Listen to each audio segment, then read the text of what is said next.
Alors, nous passons à la 7. Dominique Bussy.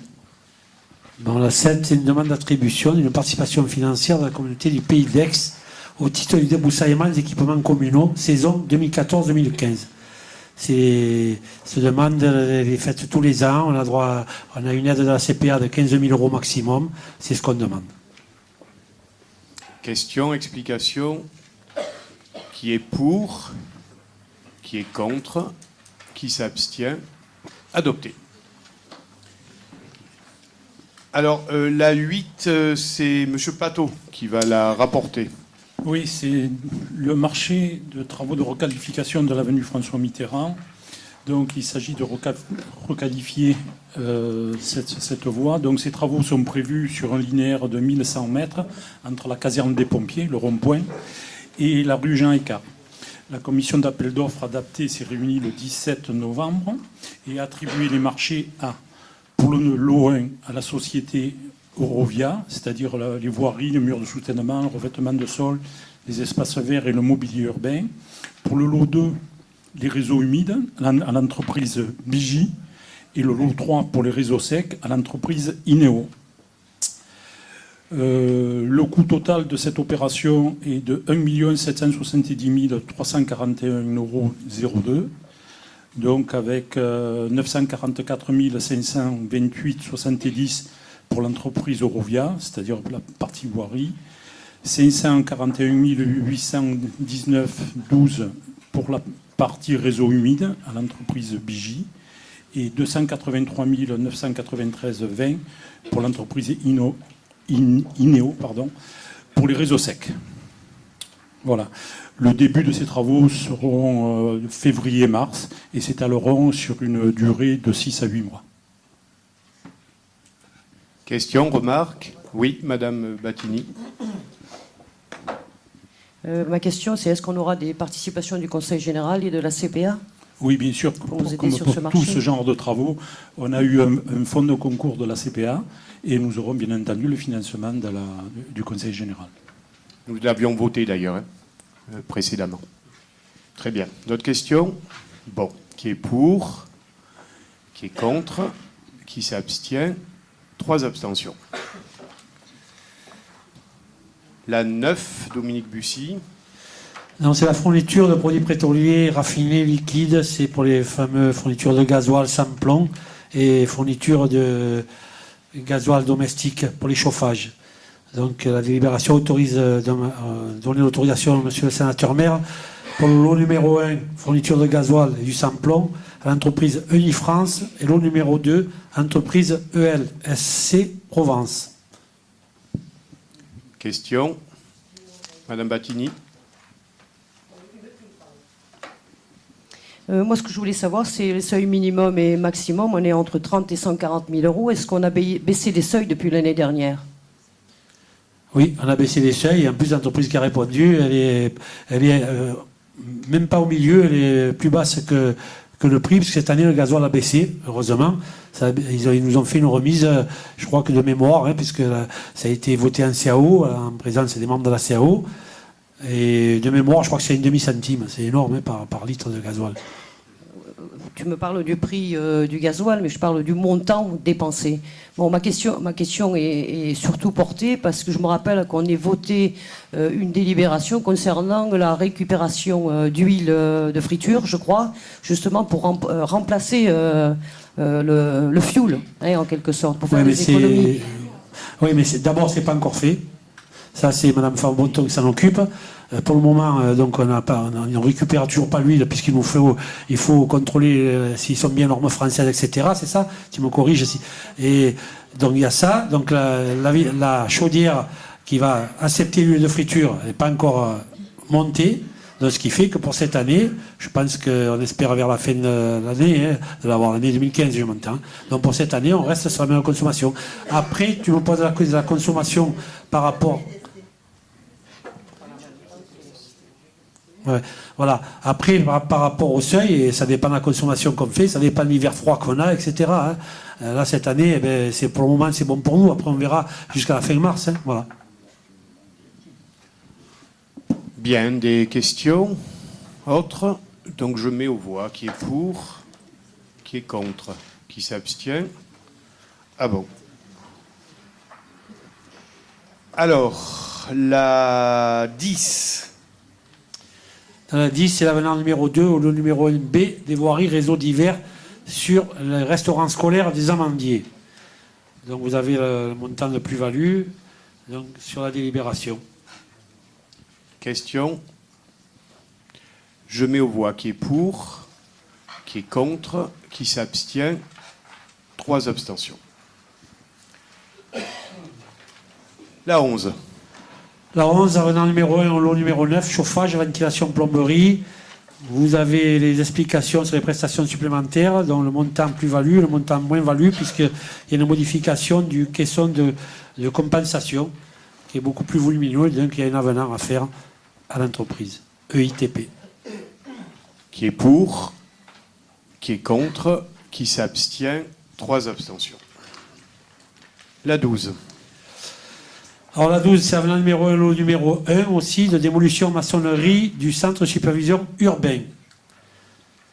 Alors vous avez aussi les montants plus-value, et il s'agit d'une demande liée à la création de locaux techniques et à l'implantation des équipements informatiques. Ces travaux n'avaient pas été prévus initialement. Qui est pour, qui est contre. Pardon, excusez-moi. Monsieur Sanchez, une question.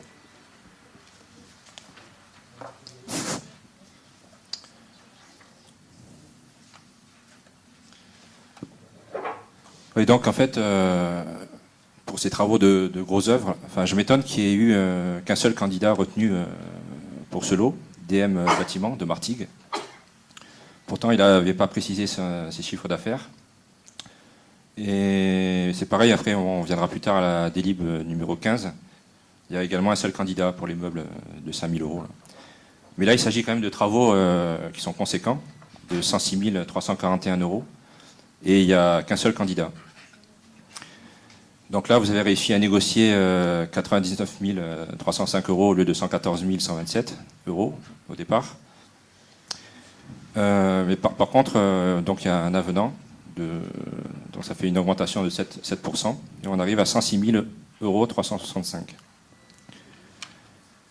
€. Au départ, quand même, il y avait pour ce lot qui était estimé par la CAO, donc ça a été estimé à 70 200 €. Et là, on a quand même plus 34%, donc plus d'un tiers à rajouter par rapport aux travaux estimés. Et après, il y a quand même quelque chose qui est vraiment bizarre aussi au niveau des agglos, de 20 cm de creux. Là, on voit un montant de 6 527,30 € d'agglo.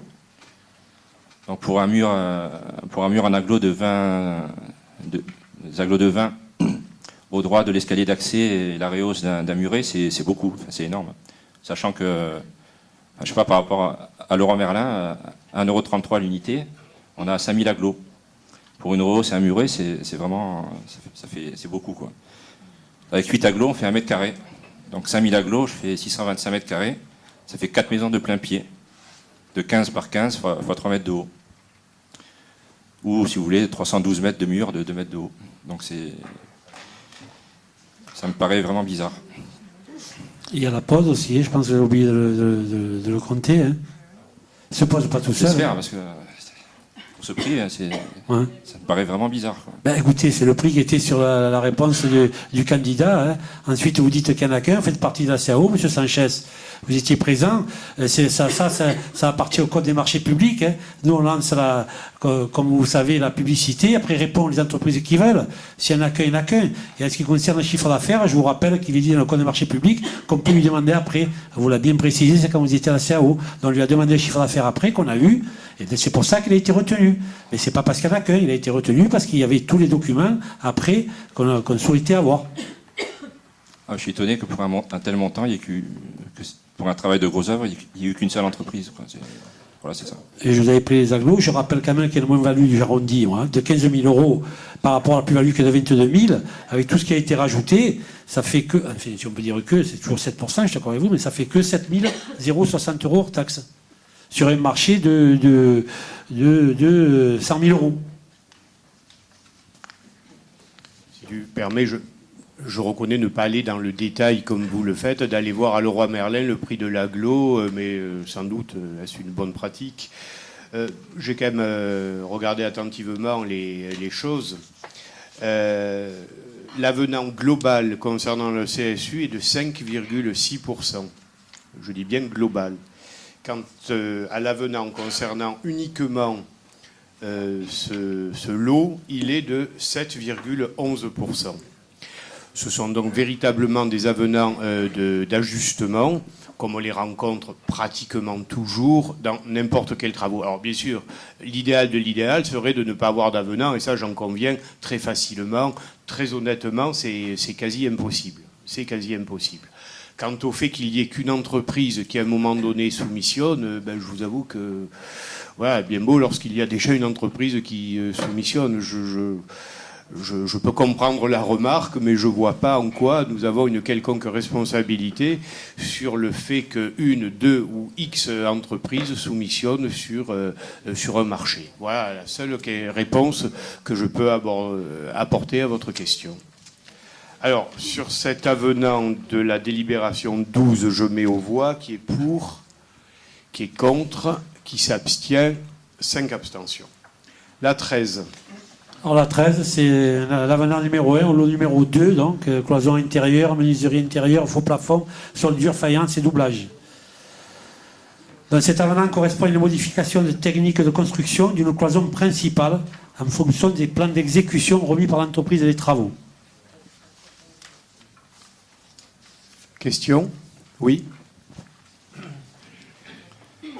Ouais, donc là, pareil. Bon. Par contre, RER BAT n'était pas la moins disante. Et pourtant, bon, elle a été jugée la meilleure techniquement. Bon, effectivement, je faisais partie de la CAO. Par contre, avec l'avenant, on passe de 48 900 € à 55 710 €, soit 14% d'augmentation. Et là, ce qui est important à souligner, c'est que RER BAT, du coup, devient alors la plus chère des 5 entreprises présentées. Donc du coup, Somaref et ABFC, respectivement 2e et 3e, auraient pu éventuellement être retenus. Donc je trouve que c'est un peu trop facile de retenir un devis donné et ensuite que l'entreprise augmente avec des travaux supplémentaires. C'est injuste pour les autres. Quoi. Oui. Mais là, pareil, vous avez choisi, ça a été choisi par rapport à la technicité. Quant à la plus-value, ça vient essentiellement d'un problème par rapport à l'architecte. Il n'a pas pu monter une cloison en biais, c'est-à-dire surtout le plafond. Il est obligé de le faire droit, donc de modifier certaines poutres et tout, ça se justifie. Et donc ce qui explique, après, c'est pas parce que c'est le 3e, le 2e, le 1er. La CAO, donc vous faites partie, donc vous votez vous, puisque moi je suis que président, je n'ai pas le vote.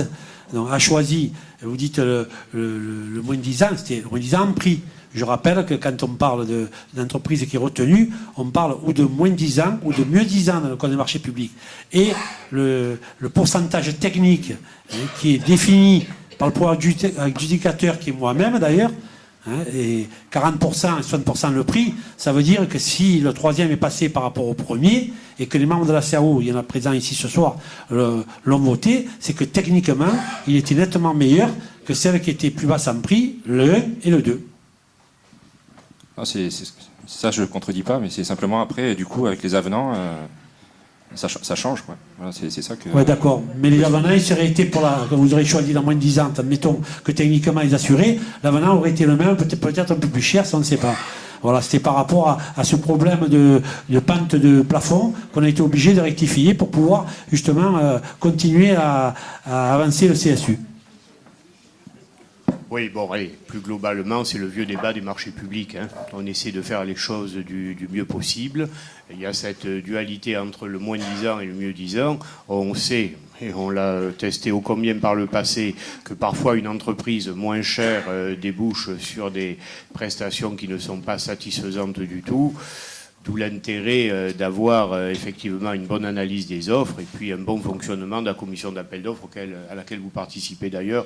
Je crois que jusqu'à présent, on ne nous a jamais vraiment pu nous reprocher quoi que ce soit sur ce mode de fonctionnement.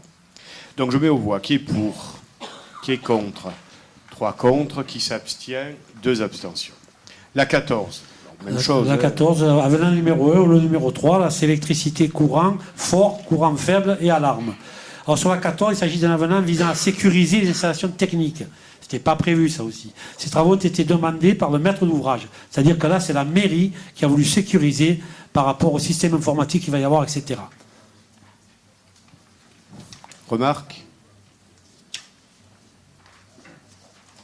Non? Bon. Je mets aux voix qui est pour, qui est contre, qui s'abstient. 5 abstentions. La 15. La 15, pardon. La 15, c'est par avenant numéro 1, le numéro 6, mobilier urbain. Excusez-moi, comme je travaillais sur le mobilier urbain ce matin, le mobilier qui va être à l'intérieur du CSU. Donc là, pareil, il s'agit d'une demande de modification du mobilier de la part des futurs utilisateurs. Là, il y a eu une rencontre avec les personnes qui vont travailler dans le CSU, la médecine du travail, et tout le monde. Ils ont souhaité des modifications de mobilier par rapport aux écrans, etc. Donc ça a été demandé aussi par les utilisateurs, et donc, par ricochet, c'est le maître d'ouvrage. Oui. Ben moi, ce qui me désole, c'est que je ne sais pas comment est-ce qu'ils vont faire quand ils vont aller aux toilettes, puisqu'il n'y aura plus de papier Écoutez, j'étais WC. sûr que quelqu'un allait poser Voilà. cette question. Mais j'en étais certain. J'ai failli la poser moi-même, c'est tout vous dire. Donc c'est très inquiétant. Et concernant le lavage des mains, hein, pour une question sanitaire, il n'y aura plus de distributeur savon. Voilà. C'est-à-dire s'ils vont plus Donc, aux toilettes, ils n'ont pas besoin de se laver les mains. On va sans doute vous répondre ça. Bon, allez, là, C'est une curieuse manière de compenser, si vous voulez, la hausse du marché, hein, en supprimant, en fin de compte, des produits qui sont pour l'hygiène, quoi. Voilà. Ben, on t'a donné l'explication en commission. Non, mais il faudrait la donner à tout le monde, ça serait mieux. Ouais, ben, voilà. bon, on a supprimé les papiers puisqu'on a mis un autre système de nettoiement, hein, un style un sèche-main, etc. Voilà.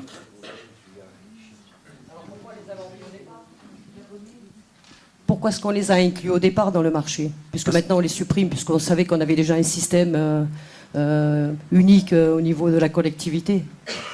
Parce qu'au départ, l'architecte avait mis ça, et puis qu'après, c'est les utilisateurs qui ont demandé à avoir les mêmes que, par rapport à l'endroit où ils travaillaient. Et puis voilà. Quand on monte un marché, il y a des tas de... Bon, vous admettrez quand même qu'on est dans le niveau du détail. Il y a des tas de détails qui passent... ouais. Non, mais détails sur le plan financier, vous en conviendrez. Bien sûr que ce n'est pas un détail. Papier toilette, on l'a toujours fourni dans les écoles. Si vous saviez à quel point dans les conseils d'école, c'est un sujet qui devient de façon récurrente, et à quel point j'avais insisté de ne plus polluer les conseils d'école, passez-moi l'expression, avec ce genre de truc, bon, je crois qu'on a enfin réussi. Je me tourne vers Sophie. Désormais, les toilettes des écoles, c'est le top. Hein. Hein, oui, elle le confirme. Ouais, ils font la queue pour y aller. Non, voilà. Moi, je rappelle quand même à mes collègues, là, ils ont dû le lire, mais c'est un marché qui est de 285 000 euros et des poussières, et l'avenant, il se monte à 353,32 euros hors taxe. Non, mais on était bien d'accord. C'était pour détendre l'atmosphère. Alors, la 15, il faut voter pour autant. Qui est pour? Qui est contre? Qui s'abstient? 5 abstentions. La 16. La 16, c'est l'extension du système de vidéoprotection, c'est l'avenant numéro 2. Des questions? Oui. 2. Monsieur Sam, peu importe. Allez-y, allez-y.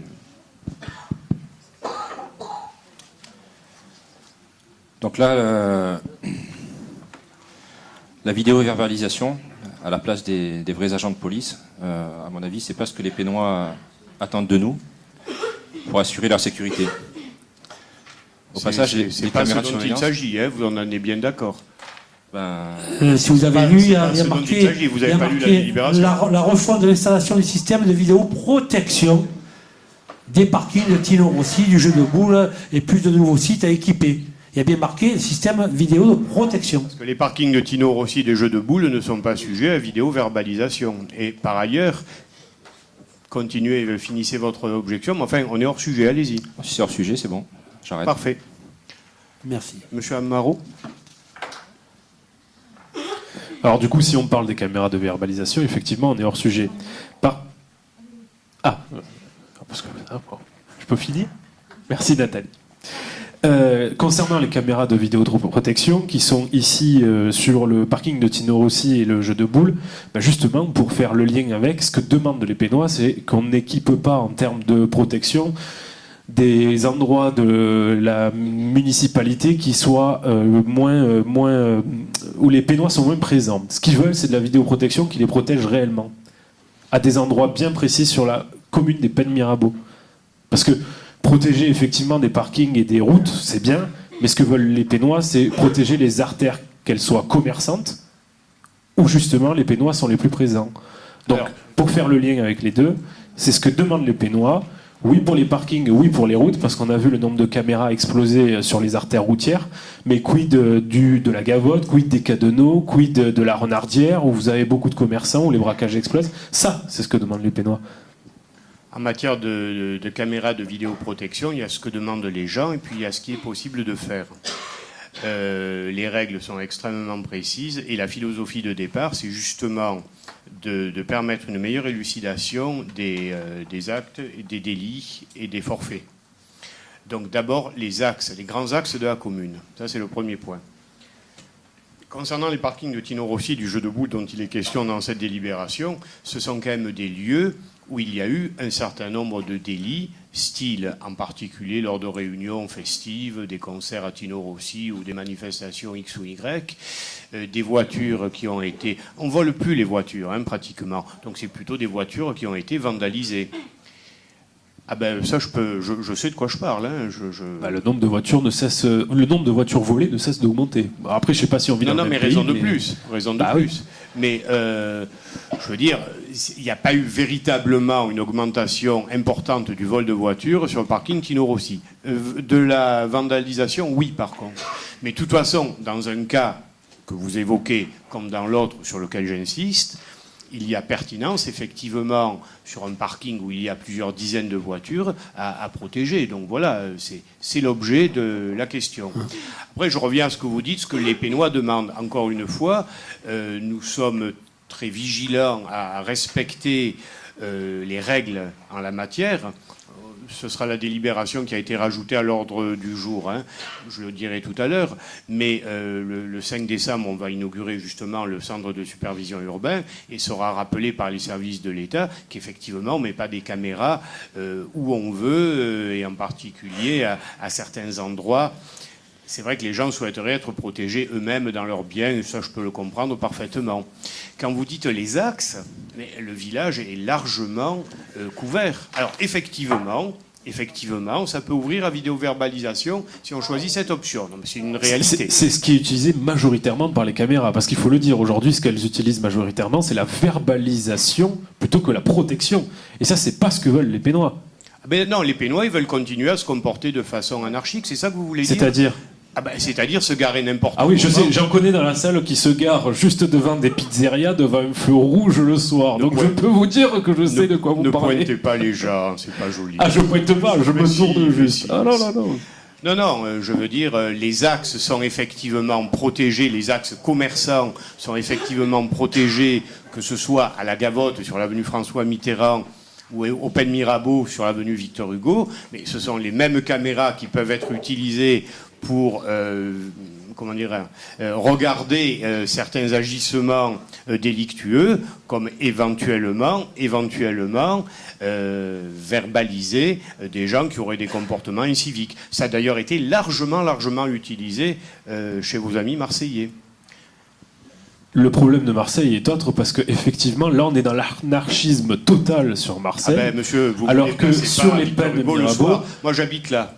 Les Pennes de Mirabeau, les gens s'arrêtent non pas de manière archaïque pour être un petit peu anarchistes, mais plutôt pour aller dans les commerces des Pennes. Et ce qu'ils demandent, c'est juste des places qui soient en conséquence par rapport à la possibilité on d'aller met dans en les place, avec une unanimité quasi totale des commerçants du village, le dispositif disque bleu. C'est ça.